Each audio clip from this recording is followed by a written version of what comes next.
Now let's go up to God's country, northwest Iowa. I know a lot about this town. I pass through it all the time on my way to Lake Okoboji. And they escort you out of it, too, don't they? It's one of the great stories of, hey, I go up and eat at the Cedar Cabin, I can tell you all the time. And Coach Matt Maindering, I'm sure many times, has taken his staff after victories up there for a steak or two. Good evening, Coach. How are you? I'm doing well. Actually, we did after 5 years ago when we were down there in the championship game. We did go out for steaks at Cedar Cabin. You are right. Yeah, that's good place to eat. Well, I'm a Sioux City Healing guy, and I know a lot of people up in your neck of the woods, and I know the Madalonis real well. And we used to always take a right there to head up to Okoboji and stop at the Cedar Cabin. It's one of those great steakhouses and restaurants in northwest Iowa. But let's talk a little about the Orbs. Great story, great tough district this year. And congratulations on your accomplishment as you face North Polk in the 2A semifinals Monday afternoon at 1:30. Well, thank you. It is. This is a district where the strong survive, and we beat each other up all year long. And it's good quality football. And every night you have to go out and play well and play hard to come out on top. And we were fortunate this year to end up on the right side of more of those than not. Well, it's one of those districts that if you didn't know how to play defense, you might as well go somewhere else to play, because it was a physical, as you said, a district to play in with Western Christian of Hull and Sioux Center and Spirit Lake. And then you have the likes of Central Line, George Little Rock, a perennial power, finishing outside of the playoff position. So that says an awful lot about how tough it is. And even Esterville Lincoln Central, who dropped from 3A to 2A, couldn't get to that playoff picture. That tells you how deep that district was this year. Yeah, it was really deep. It was a lot of close games, and it's just physical football. And you're right; it's all about the defense and being able to stop the run and to come up and you got to play. It's kind of a smash mouth football league, and so there's not a lot of passing going on, and it's kind of important when you get to this point in the season up here. Now that we're going indoors, it's a different story. But the games leading up to it, usually we got some inclement weather along the way, so you got to be able to run the ball first. Well, one thing about your team, Coach, though, you talk about running the ball. In most cases, you have that one back that everybody keys on. You're a very balanced rushing attack, and so there's not going to be any one person that everybody's going to be watching. You've got a lot of kids who can carry that pigskin for you. Well, we do, and that's what's unique about our wishbone offense. I've never had a group that's just balanced, and they're not greedy. They're not looking at their stats, and we don't post our stats anywhere in the locker room or anywhere else. No one cares. We just want W's, and the kids are improving every week, and they really are an unselfish bunch, and that makes us more versatile as we go down the road. As I looked at the playoff pairings, I had to say to myself, and this is nothing against anybody, as Sheldon, your team in Sheldon, and of course North Polk. If I said name the teams in the playoffs, I bet you that most people would not name Sheldon or North Polk, and here you two are meeting each other. Both of you well-deserving to be in this football game, playing great football at the end of the year. But I bet you a lot of people underestimating what's going on in this football game. Yeah, I would imagine so. I think the local paper picked us at about 4th or 5th in the district, but that makes you happy. Well, we had that one up on the wall for a little while, but you never know how a group will come together as the season goes on, and this group has really evolved and come together. And looking at North Polk too, and they're probably one of the most improved teams in the state from start to finish this year. And so they've learned how to be physical, and they run the ball hard, and they're going to be a tough matchup for us. And hopefully our district has prepared us well enough to put on a good show on Monday. We're talking to Matt Maindering. He's the head football coach of the Sheldon Orbs as they take on the North Polk Comets in a 2A semifinal on Monday afternoon at 1:30. And, Coach, we've been doing this high school gig for about 13 years. We're a couple of old dudes, Tony and I. And on Saturday mornings, we always do a trivia contest. And one of the trick questions is always the Sheldon Orbs. We always ask people what the Orbs are. And typically, it's got to be a diehard high school fan that realizes it's just for the old simple orange and black colors. Real creative group back in the day up there in Sheldon, huh? Yeah, you got that right. Pretty creative group. Somewhere in the 1920s or something like that. They didn't have their. I don't know. I prefer to think of them as winners, but that's the. It does make us unique, and it sticks with you once you know, and that's all right. You know what though? I've been known to be a little outspoken from time to time. And I remember both my sons played at Heelan, and we were in one of the gymnasiums. And I looked up on the wall. I think I might have been in Lamar's, or I can't recall, maybe Cherokee. But I said, but maybe the Cherokee Braves, the Esterville Midgets, the Spirit Lake Indians, and the Sheldon Orbs. I love it. The ACLU would go crazy if they got a hold of that conference these days. a diverse group.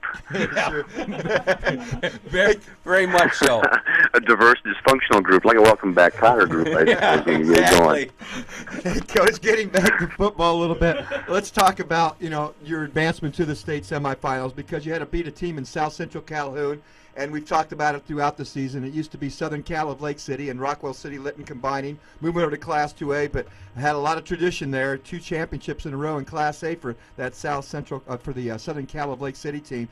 And they just barely got by your Western Christian team and a Spirit Lake team in your conference. But, well, you put a fist pounding into that football team that had a lot of tradition up there. You got to be pretty proud of how you advanced to the semifinals. Yeah, our kids did perform very well. On the first drive of the game, they came down and stuck it right down our throats, and then we came back, and I think 5 or 6 plays, and we evened the score, and then we went on from there and played very well. And Coach Case is an outstanding group, and he does an outstanding job with his kids, and it was just one of those things, and momentum got going our way, and things started to steamroll, and our kids started to execute things pretty well, and we knew we needed to have a good cushion, and we put the first drive in the second half to get to 29-6, and even then we're a little nervous because a team that's a 2-time state champion, even if it's 3/4 of their team, half their team, whatever it is, Coach Case and those kids have been there before. They know how to fight back out of those holes, and they were scrambling like crazy. It made us a little nervous in the end, but in the end, our kids held on, and it was a good win. I mean, that's a big win down there. Yeah, I think the key to beating them, though, Coach, is what you did. You had to be up by more than 2 scores, because if you're within 1 score with them, they're going to score and go for 2 to win the football game.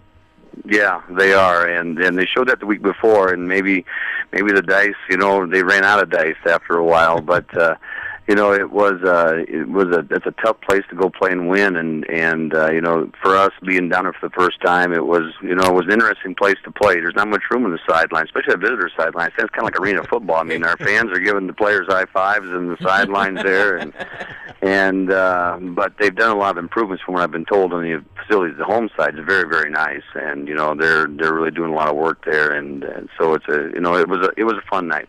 Well, a couple of things before we let you go. Number one, we like to share with our statewide radio and television audience a little bit of background on you. Are you from the Sheldon area, and how long have you been there coaching the Orbs? Well, I am. I'm a Sheldon graduate. I came back home about 10 years ago, and I spent some time in Wisconsin as an assistant coach up there, and now I'm here. I've been here, I think this is my 11th year, and I'm 4 years in as the principal as well. I think it's my 7th year as head coach, and so I've got a little bit of a plate full once in a while, but it's been a lot of fun, and it's fun to be back here and get the tradition going and making everybody proud to be an Orb. Well, I know one thing. If you are from there originally, then you spent a few Friday and Saturday nights in your youth over there at the A&W Root Beer, another one of my favorite stops right there on the corner. Yep, I've been there many times. And last thing, 2 of your most famous alum. Any chance you guys get in the championship and get Terry and Tommy Brands to come over and give you guys a little pregame fire up? You never do. We had Tom in the locker room once. So this is about 3-4 years ago. He was up for the weekend, and probably I told him to stop by. Probably scared of me. Got him so worked up.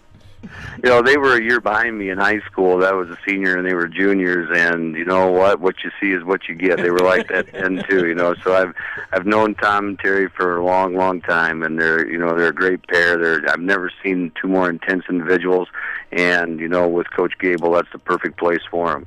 And they do an outstanding job and carry on the tradition well of what we've done. There's not too many places we can say we got Olympic champions, and we got a Kruger that was in the hammer throw as well, and so we've got some things. Kruger's a Morningside College. That's right. That's right. Yeah, my son's playing for Morningside. I went there, and I follow his. Every time he's down at the Drake Relays, I make it a point to go up and visit with him. He's a tremendous success story. He is. He's a great guy, and he's come back and done a couple clinics for us, lifting weights and stuff like that. And he's very willing to come back and work with the kids, and he's just an outstanding individual. We'll get a state championship. I'll come up and I'll buy you a steak over there at the Cedar Cabin. How about that? All right, you're on. All right. Matt, medium rare. Yeah, I'm with you, brother. I'm with you. All right, Matt, good luck. Of course, we appreciate you taking time to join us on Monday as you kick off 1:30 against North Polk in the Dome. Have a safe trip. And, hey, by the way, is it snowing up there yet? It's just getting started. Yeah, hopefully we won't need a snow plow in front of the bus as we leave town, but they're saying somewhere between 6 and 12 inches, so we'll see what happens. Holy moly. I'm driving to Mitchell, South Dakota to watch Morningside play tomorrow morning. Stay south. I will. All right, my friend. Take care. All right, take care. That's you bet. Matt Maindering, and I had to bring up the Brands boys because I'll tell you what, epic stories of them up in the Sheldon area. I don't know as a high school coach if you'd want to bring them into your locker room. That's what I said. He probably scared the hell out of the kids. They get that look. Yeah. I mean, you want to this perform. game, I'll be talking to you after. Yeah, I'll meet you in the hallway if you don't get the W. All right, let's take a break, come back, and again, we'll give you all of the matchups we have so far. 3 of the classes, we know who's going to play up at the Dome next week. We've still got some unfinished business tomorrow and Monday in football. And on the volleyball side, we'll give you the matchups as well. We'll be back on Friday Night Live on the Iowa Sports Connection Radio Network.